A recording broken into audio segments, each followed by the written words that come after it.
listening to The Donor Doctor Show, where your host, James Newberry, will help you improve the health of your fundraising. Now over to Jayme. Hey, this is The Donor Doctor again here, and I'm going to talk about two of my favorite authors about copywriting.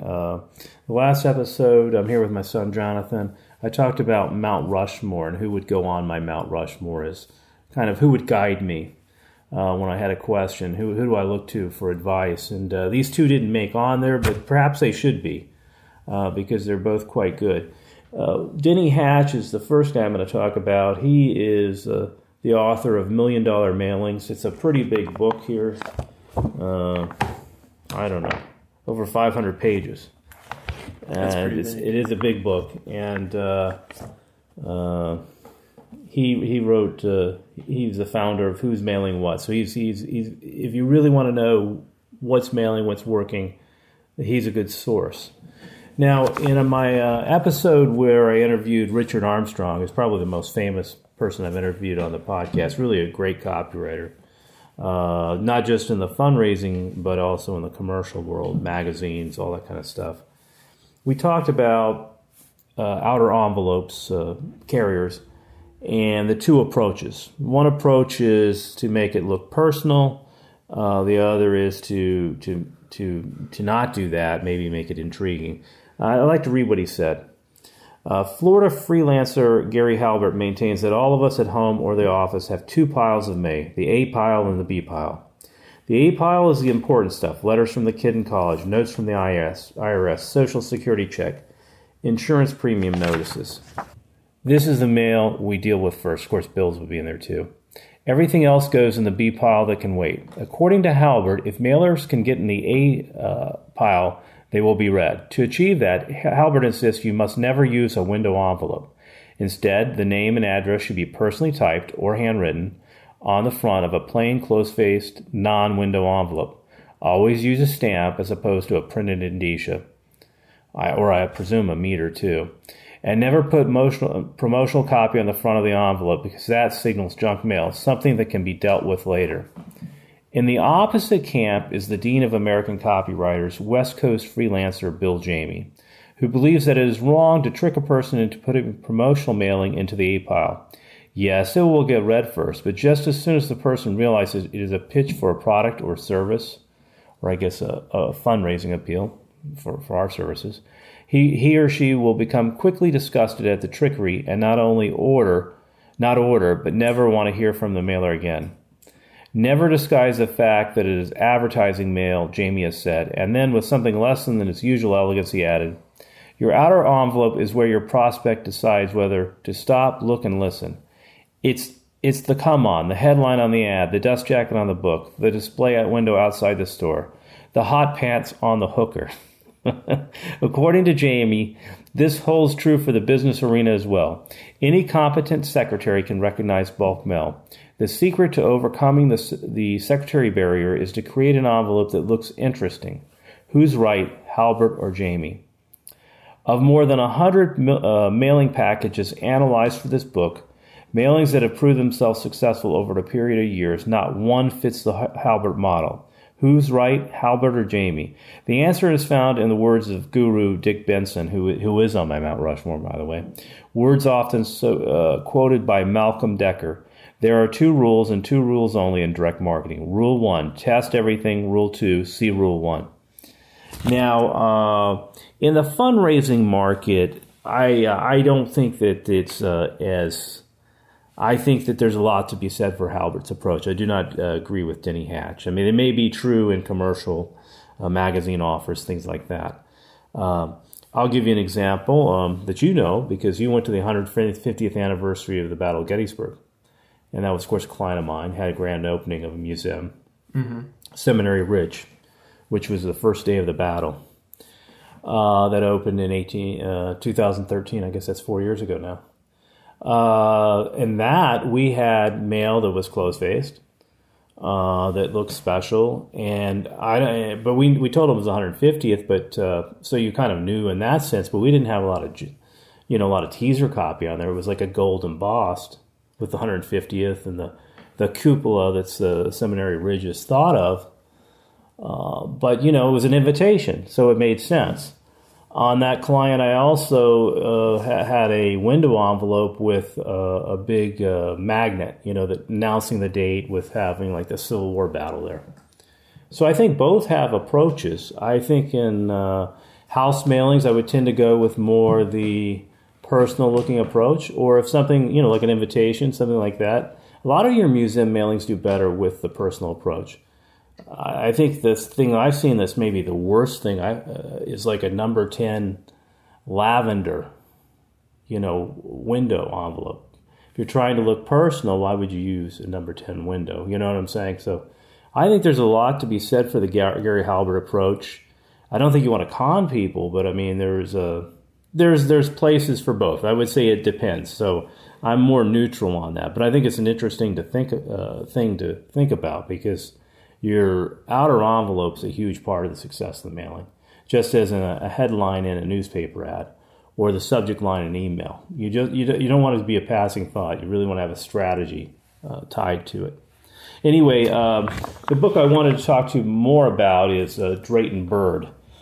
He wrote a book, Commonsense, Direct and Digital Marketing. I'm reading from the 5th edition. And I thought it would be useful to go over his advice, tricks and techniques that keep people reading it. And this stuff isn't that controversial. Most people know it. It comes from a German guy named Rudolf Flesch, who devoted a great deal of time to discovering what makes it easier for people to read. Many of these insights come from him. So he gives 7 tricks that keep people reading. He says the easiest sentence to read is 8 words. It's interesting that sentence is 8 words. Okay, so the average length of a sentence is 16 words. Any sentence longer than 32 words tends to be hard to read. So remember that. No sentence over 32 words. Really, try to keep a lot of 8 to 16 words sentences. Use short paragraphs. Pretty much everybody agrees with that. You want just one thought per paragraph. And this is really important. Try to make the first paragraph in any piece short, preferably only 1 sentence long. This is particularly important if the piece itself is very long. It's daunting. It looks like it's going to be hard to read. You want to make that first sentence short. Should the first paragraph be short? Yes. Okay. Yeah, the first one should be short. Count the number of times the word you is used in your copy. And you should be 2 or 3 times more common than I. Now, in the Richard Armstrong interview, I talked to him a lot about that, because Richard actually uses I a lot, but he's telling stories from himself, so that would be an exception. Richard hates the word we. So anyway, but use guile to keep people reading. By that, I mean, he means, you know, breaking up sentences, ... kind of ask them a question and then have an answer on the next page. The problem is a lot of the copywriters know this, but the person that puts it into production might not, so you have to be very careful about that. You never want to end a sentence. You want to keep them going. And he says even something like next page, please, is useful. So, I don't know. Number 5. Are people that like... Well, I don't know. Do people feel compelled that if they're asked nicely that they... If Drayton Bird says to do it, I would do it. That's what I'm saying. Did he test whether or not next page was more effective than next page, please? Well, he says he's British, so he's polite. Okay. Yeah, Drayton Bird, of course, was an associate of David Ogilvy. And Drayton Bird is still alive. He's around 80. And I get emails from him all the time. He's witty, interesting life, excellent reader. He started off broke, made a lot of mistakes, and he says if you read this book, you can avoid all the mistakes he made.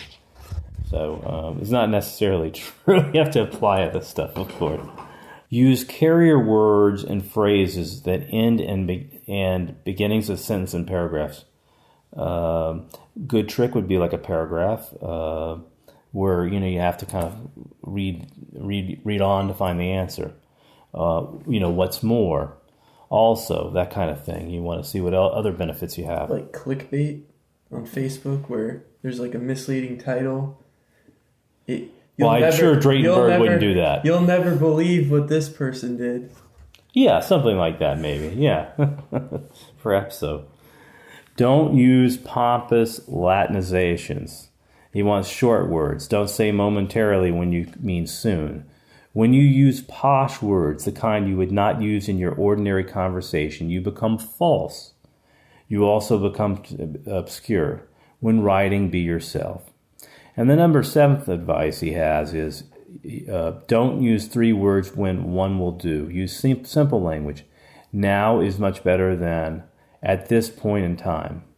Or the one I most dislike, at the end of the day. You notice how people keep saying an emergency situation? No. It's an emergency. So he's very particular on that kind of stuff.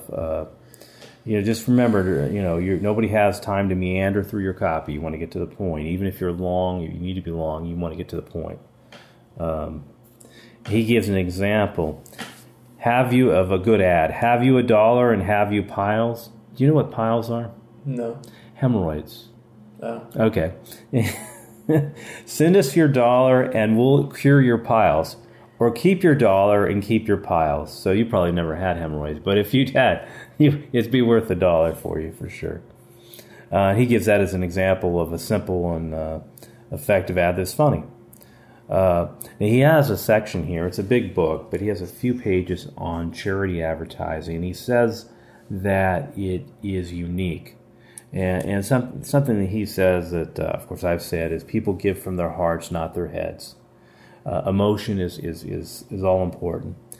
He gives this advice. 7. I think he gives 7 ideas. Yeah, no. He gives 9 ideas to help your fundraising. Ask for a specific sum. Gives an example. Thus, for Save the Children, won't you give £10 to save 10 children's lives? Asking people to give generously is simply not enough. Talking about deadly perils is not enough either. You must tell people how much money is needed as well as how much you hope they will give. Example, it costs £2,500 every 3 months to provide drugs, or 2,000 doses of antibiotics cost just £42. I would also say specific dates. He didn't mention this, but it's an important thing. 3 critical elements of an appeal. A problem. Like a children's life needs to be saved. A solution the reader can supply, and thus feel good. You can save a child's life. Something which makes it sound easy. £10 is not a lot of money. I've said this before, an exceptionally high ask, even in a string where you had lower ask, can make people feel that their gift is not, consequential. So, but he also says on the next one that the people are not offended. Always ask for people for more money than you think they're likely to give. They won't feel insulted. On the contrary, and you'll probably raise the average value per donation. I think it's probably more common for people to under-ask than over-ask. So something to keep in mind. You say that, but I had my school call me and ask me for donation. How much they ask for? They start farther back with like $500. You're a recent graduate. Yeah, I thought it was ridiculous. It was they over-asked. I think that their technique was that they were over-asking at such a level that they finally were like, all right, $50. Well, that's a big come down. They just kept asking. And I was like, no. But you say that, but apparently not everyone uses that. That's fascinating. Yeah, that's full. But I mean, it's not an exceptional amount. But if they knew your age, it might be too much. No, they did. They knew that I just recently graduated and that they knew my college and they were asking for money specifically to help people trying to study abroad, which I really don't care about. Well, but it made sense, though. You're more likely to give to that. It was specific. Yes, it was specific, and they did tell me, like, what it was going to, but they just over-asked. But if they had started with 50, you wouldn't have given it either. It's true, but that's The problem, they had the wrong person from the beginning, but you're too young. You're too young. I don't know who they thought. I give to my college. You probably don't even give $500. That's a lot. I've given $700 to be a Texas X because it's like a society. So that was probably like a one-time. And you get a lot. Yeah, and you get a lot of benefits from that. Yeah, it's a ridiculous like my license amount. plate. Right? I mean, I wasn't crazy thinking it's a ridiculous amount. I get a license plate holder. Other things, I get a nice. I get various benefits from that. Interesting. Okay, sound the alarm. Emergencies are the best source of revenue. If there's an emergency, then for goodness sake, shout from the rooftops. Now, there are some people that abuse this, and then want to be. But it surprises you the number of times people really do have an emergency and they understate it. So it goes both ways. Christmas spirit. Christmas is a time when people give most. At that time, always include the word Christmas in your headlines. It focuses people's minds. I don't know with all the political correctness as you have to say happy holidays. But you're costing yourself money probably. He's showing his generation. Well, this isn't that old. No, but older. The people that donate, particularly through the mail, are older. So I think it's a mistake to put. Now sometimes you have a client that wants to. I'm not saying it if you want to put Happy Holidays somewhere in your thing, but I would think if in the headline it probably does make sense. I think he's right. Number 7, be precise. Give exact amount needed, and tell people what it to be used for.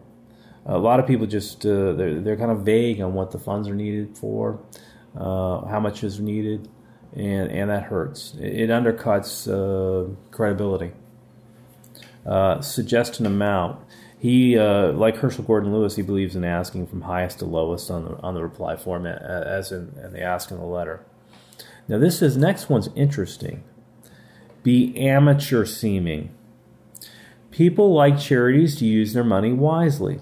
That's why you should mention how little money is wasted on administration, and why charity ads very often work better if they are set by the newspaper and look cheap. In a series of tests for Help the Aged, we found that setting our ads in reproduction typewriter face significantly lifted response. Now, it's interesting, my colleague, the late Wendy Newman, liked to do a lot of her letters in typewriter rough. Now, if you had a really upscale charity, you probably couldn't get away with that. But like an animal sanctuary, you can get away with that. It has that kind of feel about it. Now, I guess if somebody was really thinking about it, you'd realize that people don't type things in typewriter rough anymore.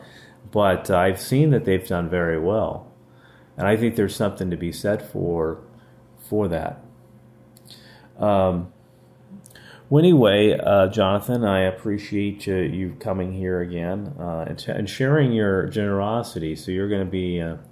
Yes, I've given so much money to all these charities. Really, I don't think any of these techniques would work on me. Well, you're not the right age. And again, I've had clients say, well, how do we get people that are, the millennials? How do we get the millennials? And I say, well, you don't get them. But they'll get older. There'll always be new old people. And, at one time you'll probably look back with nostalgia on your college and a gift targeted to... I will say I would give money for that. It's particularly if someone was studying abroad in the Middle East, I would give money. That was your major, yeah. So you may at one point in your life, but they're asking a little bit too early in your life. Yeah. You have to get more established and stuff like that. I remember the first time they called, I just graduated 2 months prior. Yeah. They were already asking for money. I thought that was a little bit rude. Yeah, well, I wouldn't say... Particularly with how much college costs today. I don't know if it's rude. I don't know if it's not effective is my problem. My problem. Well, you're in the business of asking for money. That's right. Well, again, these were two guys that I really have enjoyed reading. Drayton Bird, you can get on his email list. He's a funny guy. He's got a lot of videos. He, again, was a protege of the great David Ogilvy. This is what he says about him. Drayton Bird knows more about direct marketing than anyone in the world. His book about it is pure gold. Now, that's quite a quite an endorsement. Again, that book is Commonsense, Direct, and Digital Marketing. And Denny Hatch's book, $1 Million Mailing, he has another book I have too. It's they're just huge books. So they're a lot of work to go through, but they're well worth it. So till next time, this is the Donor Doctor signing out. Talk to you later.